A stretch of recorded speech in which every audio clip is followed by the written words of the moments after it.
Good morning and welcome to the Morning Scoop for Wednesday, October 14th. This is your daily Buckeye Fix. I'm Tom Orr. The first football Saturday of the Big Ten season, 10 days away. That means the first Big Ten game, Illinois at Wisconsin, 9 days away. Single digits. We're almost there. The game against Michigan, 58 days away. We got a chance to talk to Ryan Day, Justin Fields, and quarterbacks coach Corey Dennis yesterday. You can find complete coverage of what we learned on the front page of BuckeyeScoop.com, or you can just download the episode of Buckeye Weekly that Tony Gerdeman and I released yesterday afternoon to get a full rundown on all of that stuff. This morning, I wanted to talk a little recruiting, so my guest is Alex Gleitman, who just dropped a new edition of his ADEC column at Buckeye Scoop, who also has a new episode of his Around the Oval podcast coming today. But first, before we get to the 2021s, we need to talk about a 2020 arrival. Since the last time you were on the show, Alex, you've become a dad for the second time. How is that going?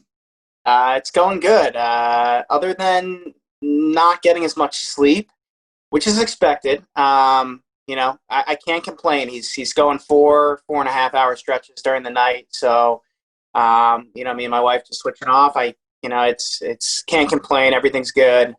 It's more difficult, I think, right now, taking care of his big brother with everything going on, not being able to do, everything outside and activities and things like that. But, we're hanging in there and happy to add another one to Buckeye Nation. Well, the next nice thing about never sleeping is that you're always up to talk to people on the other side of the world, right? So one of them, for example, would be 2021 Ohio State punting commit Jesse Mirco. He lives in Australia. You just interviewed him for an upcoming edition of Around the Oval podcast. I believe that's going to drop later today. What did you learn about Jesse? I mean, he's like a really impressive guy. Definitely different than talking to most recruits. I mean, I think he's 24 years old at this point. He's someone he's already signed with Ohio State because he's graduated high school. He's able to actually sign with Ohio State already. He's an interesting guy. He's kind of grew up playing Australian rules football. He's a big athletic guy. He's about 6'3", 6'4", and I think he gave me it in kilos, but I think I converted it while we were on recording to about 211 pounds. So he's he's the size of like a linebacker or safety coming in, right? Like maybe a bullet coming in. And he grew up playing Australian rules football. And I tried to just understand a little bit about, what makes him, literally, you'll hear, I don't want to give too much away, but you'll hear he just came over on a vacation. They call it holiday. Came over on vacation last year, was visiting a bunch of places in America. One of their stops was Lexington, Kentucky. They have a kicker from Pro Kick Australia who's just happened to be one of his buddies. And he was just at the game, in the environment, was like, this is pretty cool. I want to do this. And so he went back home and took the steps that he needed to do to start his training with Pro Kick Australia in Perth. And then I think he went to, Melbourne, where they're kind of headquartered. And has just developed and put together some film. And, a lot of college programs are familiar with Pro Kick Australia. They've had a lot of guys go in college football, a bunch of Ray Guy Award winners, a bunch of guys in the NFL. Obviously, Cam Johnston from Ohio State, who's now with the Philadelphia Eagles, doing quite well, was a product of PKA. So, Ohio State reached out and, obviously he was a guy that they put forth, and obviously Ohio State liked him. But I think the cool thing I learned is he mentioned that, when I asked him, how did you know when you were at that Kentucky game and you're like, I'm going to do this, that you would actually be good enough to play college football, and, hopefully one day the NFL. And he just said, he grew up playing Australian rules football, just like a lot of kids over there. And unlike American football, where kids grow up throwing the ball, you have a catch with the football and things like that, they're primarily kicking the football. And that's a big part of the game there. And so, he just knew he had a strong leg and felt with his athleticism and his physical abilities that, he would be able to have at least some mild success. And so I think, he has some fine tuning to do and things along those lines. And that's going to come with his training that he's doing right now. He's not in school. He's not in high school or anything like that. So the great thing is he is not working or anything. He just trains all day. Which is awesome. And then he's going to come to Ohio State in either December or January, and he's going to be able to start, get a little bit of a head start before he competes for the starting punter job once Drew Chrisman leaves. So really impressive guy. He's really eager to get over here. And other than the fact that when he leaves, it's going to be summer in Australia. And when he arrives in Columbus, it's probably going to be freezing cold in December, January. So other than that, he's really eager to get over here. And I think he's going to be a great addition to the team. I'd be pretty surprised. I mean, Michael O'Shaughnessy, a walk-on from Columbus, definitely has a chance to win the kicking gig. But I'd be pretty surprised based on, giving this kid a scholarship, having never even seen him live, just watching him on Zoom and watching videos and things like that.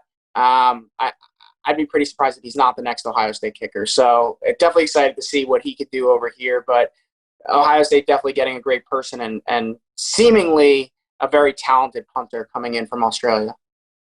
Well, as soon as you were talking about his size and the fact that he played Australian rules football, the thing that immediately sprung to my mind was, oh man, there's going to be some really cool fake punts coming. Like you have some options with a dude who can run the ball a little bit and is not the 5'9", 160-foot punter. Like you have some options there. Yeah, we talked about that a little bit. We talked about, I said, because I said with his size and his ability, like, number one, you could pull off the fake punts. I remember they tried one with Cam for sure. I remember Sam Hubbard missed a block. I forget what game that was in. I know Urban did it early. He panicked a little bit. It might have been a Michigan game, but I know Hubbard missed a block where Cam could have got one. But Cam was pretty athletic, but I don't think he was that big. And so Jesse actually told me he could throw the ball too pretty well. So he's excited to be able to try some of those out. But the other thing we were talking about is hopefully he'll never have to do this. But in the circumstance that he has to chase someone down to tackle them, he's in pretty good position to be able to do that too, and won't look like a desperate, pathetic punter kind of leaping at someone's shoelaces either. So I think that's a good thing for sure. That might have been the 2016 Michigan game. That feels like that was when that was, and that did not end well. But the refs made some correct calls later, and it all worked out in the end. So no quarrels from Urban Meyer's end on that one. You can subscribe to Around the Oval on your podcast platform of choice. You can go ahead and do that right now while you're thinking about it, and you'll get the episode with Jesse as soon as it drops later today. Alex also just released his weekly ADEC column looking at how things might shake out on the offensive side of the ball for the rest of Ohio State's 2022 class. Just to kind of refresh your recollection on that, right now they have 6 commits for 2022, but only 2 of them are on offense. That's tackle Tegra Shabola and tight end Bennett Christian. So there's still a lot of work to do on that side of the ball for 2022. Alex, I guess let's start with the first question, which is, what are the biggest positions of need for the Buckeyes in that class? Yeah, I think when you look at wide receiver, they've done pretty good recruiting the last couple classes. I think they're probably still going to look to add 3 or 4 guys, very talented guys, obviously, but not a huge need. Same thing with running back. They added 2 guys. I think they're probably going to look to add at least 1 more stud, if not 2 more guys in that class, but not a huge need. I think tight end was an absolute huge need. You're going to have Jake Hausman, Luke Farrell moving on this year. We don't know anything about Cade Stover, Joe Royer. Like, they could be good. They may not be. And Jeremy Ruckert, who I think is very good, is a junior, and he could leave for the NFL draft after this year. And there's some buzz out here, out east, that's certainly possible, whether he has statistically the year that you would hope he would or not. But, either way, he's going to be a senior in 2021 if he does decide to stay. And so I think tight end is a big one. And then I think always quarterback is very important. I think while you'd love to see both C.J. Stroud and Jack Miller stay for their entire tenures and both get a chance to play for Ohio State, I think it's pretty unlikely that whoever loses between those 2 guys to kind of succeed Justin Fields is probably going to be on their way out at some point, especially with Kyle McCord coming in right behind them, who I think has a chance to maybe outplay both of them potentially one day. So I think quarterback's always important. I think it's going to be important to land at least 1 in 2022. And then I think the offensive line, missing out on J.C. Latham this year. I still don't think they're getting Tristan Lee. Those are probably the 2 top tackles on their board that were realistic targets. They obviously got a couple good guys in Ben Chrisman and Donovan Jackson. And Zen Mahalski's kind of a little bit of a project risk, high upside type of kid. They might take 1 more of those. I think they really, and after taking 4 of those last year, I think that they need to get some surefire, no doubt about it, offensive linemen. Tegra is a great start, but they need to add to that. And I think you need to get at least 3 surefire guys, and then maybe you take like 1 or 2 high upside kids, maybe an Emil Wagner from Ohio or someone along those lines. Yeah, yeah. Give people a few names to know. I mean, Emil, you just mentioned Emil Wagner, and that's someone that Mark Givler, I believe, just talked to pretty recently. But give people a couple names that might be people that are, names that they should sort of have in mind, and where those guys, at least some vague idea, like, are these 5-star kids, 4-star kids, tackles versus guards, that kind of thing. Do you have a couple names that are guys who people should at least sort of maybe have in mind as they're looking forward to that class of 2022? Yeah, well, I think, you start in the state of Ohio, and Blake Miller is a kid who has an offer from Ohio State, and I think they're definitely the front runners to kind of land his services, and I'd be pretty surprised if they don't at some point here. So I think Blake Miller is absolutely a kid you got to know. Keontae Goodwin from Indiana is another kid who has an offer from Ohio State. He's a big kid. I think he's like 6'8", 300 pounds, something like that. He was like 370, lost a ton of weight. So he's absolutely a kid that I think Ohio State has a great shot at. We mentioned Emil Wagner in the state. He does not have an offer yet. Very athletic kid, brother of former hoops and college football player Ahmad Wagner. So very athletic big man who's very raw and kind of that high upside kid who I think they will end up taking in this class. And then Ryan Baer from the state of Ohio, another kid who doesn't have an offer, but I think definitely could be someone that ends up getting a long look, and they'll probably want to see in camp. I mean, there's national guys like a Zach Rice and a Cam Dewberry who have been, vocal about how high they are on Ohio State, but with no visits going on and, the dead period being extended through at least December 31st, I think we're going to have to wait and see if they could get those guys on campus and maybe not only make the move for being a top 5 school, but maybe being like the top 1 or 2 schools and then go from there. So I think, the names I mentioned, and Goodwin and Blake Miller to go with Tegra Chbola, I think that's a pretty good bet to have your base of 3 guys, and then you add maybe 1 or 2 guys onto that. So I think we need to see how things unfold. This cycle is a little bit slower than what we've been used to seeing, just because of the inability to take visits, the inability to do camps this summer, the inability for coaches to go out and see kids. So I think after you maybe have like 6 games or so of junior film that coaches can evaluate, maybe start to see a little bit more movement. Well, and the other position you mentioned is kind of a big need in that cycle is the quarterback, which Ohio State was seemingly at one point in the running for the top quarterback in the nation, Quinn Ewers.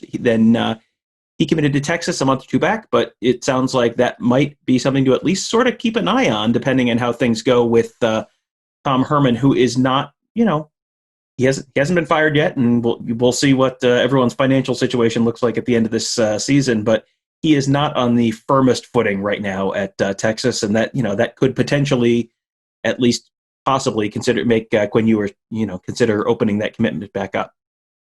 Yeah, I mean, he's the number 1 guy on the board, no doubt about it. And before he committed, I was hearing there was a lot of positive momentum for Ohio State, and not that they could land, not that they were going to land him, more so that they were moving up the charts. I mean, they were always pretty high up there, I think, in consideration. He's visited before. He's got a good relationship with the staff, but that Ohio State felt that they had a realistic shot to land him. And I think everything going on, I don't want to say forced his hand, because everyone would have waited for this kid through signing day, but I think he just felt he was going to make a commitment sooner than maybe he would have had there not been COVID-19 and a pandemic, extended dead period, et cetera, et cetera. So, I think that was a little disappointing for Ohio State. And I think if Tom Herman was rolling right now and the Longhorns were looking to win the Big 12 and make the college football playoff, that we wouldn't even be having this conversation. But if there is a coaching change in Austin, I mean, Quinn Ewers isn't going to just sit there and be like, I'm going to Texas no matter what.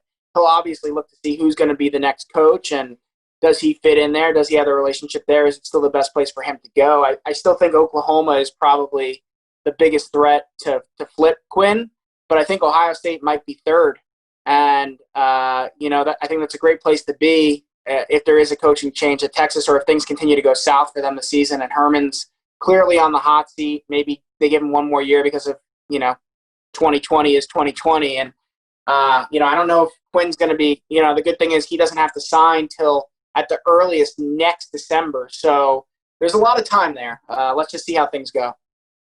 And you mentioned this earlier, but Ohio State took 2 quarterbacks for 2020 as they're sort of trying to catch up after the transfer portal merry-go-round stopped spinning and they were left real shorthanded. Brian Day has repeatedly said he really wants to have 4 scholarship quarterbacks in that room and 4 guys who he thinks can play. So if one of those guys does end up leaving, if one of them wins the job and the other one leaves, even with Kyle McCord, you're probably down to 2 guys. So you would probably need to take 2 guys for 2022 to get back up to that 4 number. Who are some names that people might want to know? I mean, there's some in-state guys. Gert and I have talked on Buckeye Weekly a number of times about should they think about taking a second quarterback maybe more frequently and have it be an in-state kid who might be a little more willing to sort of sit and be a little bit patient rather than a national guy who might be more likely to bolt at the first, if he doesn't win the job right away, you don't have those ties to the state necessarily. So, are there a couple guys in state that I know that our guys have seen? Who are some people that, the in-state guys and maybe some other folks that people should know at the quarterback position for 2022? Yeah, I still want to see. I still think we need to figure out who they're potentially interested in state. I know Drew Alar and Chase Harrison are 2 names for sure, and I have them in my A-Deck column as guys to watch in state as kind of that second quarterback. I think it's very rare to be able to get 2 4-star type of kids like Jack Miller and C.J. Stroud in the same class. That was a pretty unique situation. So I think you're probably looking at a situation where if you do take 2 quarterbacks, it's going to be someone like a regional, either in-state or Midwest type of kid, maybe a 3-star kid with upside, has a strong senior season, has a strong junior season, or just really, he believes in himself. He wants to be a Buckeye and, believes he can flourish under Ryan Day and Corey Dennis and, isn't afraid of competition and really has nothing to lose. And so I think you could see that for sure. I think when you talk about who they're looking at as like the quarterback in this class, I'd have to say Malik Murphy from California is at the top of the board. Right now we're hearing Ohio State is in the top 5 at the moment or whatnot. I think it's very early with a kid from California to be able to say that Ohio State has a great chance. I think, if you're going to take using the Mark Givler method, if you're going to go Ohio State or the field, you're probably going to take the field with Malik, but I think he's probably top of the board right now. There's only a couple other guys with offers at the moment. Gunnar Stockton's committed to South Carolina. Steve Angeli got an offer last summer, but hasn't really had a ton of contact with Ohio State since then. I think they wanted to really see him throw live again this year. And at this point, I think, the Bergen Catholic product from New Jersey is going to head to Notre Dame anyway. He has a committable offer from the Irish he recently got. So I think you're probably looking outside of the guys who have offers at the moment. I know a lot of guys have mentioned Gavin Wimsatt from Kentucky. He's a dual threat. A lot of people think he reminds them of Justin Fields to some extent, the way he plays. I haven't really heard a lot with Ohio State and him, so I haven't mentioned him. But 2 guys I do want to get out there as going on the record and saying I think Ohio State could pursue pending junior film visits, meeting these kids in person. Ja'Curry Brown from Georgia and I think Cade Klubnik from Austin, Texas, Westlake. I think those 2 guys are guys that Ohio State is talking to weekly, multiple times a week, really keeping an eye on them, telling them they're watching them closely. I think both kids are pretty interested in Ohio State. I'm not saying they'll go there if they get an offer, but I think those are 2 kids that you really have to pay attention to right now when it comes to who might be next to get an offer with 2022 quarterbacks. Well, you can find the rest of Alex's A-Deck column, including all this kind of in-depth reporting for running back and wide receiver and tight end and all around the offense. You can find that at BuckeyeScoop.com. That's there for members. You can also find his Around the Oval podcast with Jesse Mirco a little later on today. Just search for Around the Oval or for Buckeye Scoop. And on Apple Podcasts, Google Podcasts, SoundCloud, you can find that there. You can also find the episode of Buckeye Weekly I referenced at the top of the show.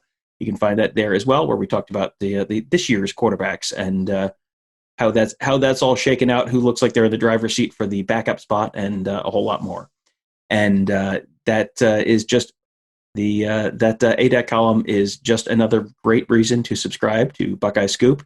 We have great insider-only content every day of the week at this point, and the insider content is coming faster and more frequently. We just had two huge Nevada Buck nuggets yesterday on our Ask the Insiders board.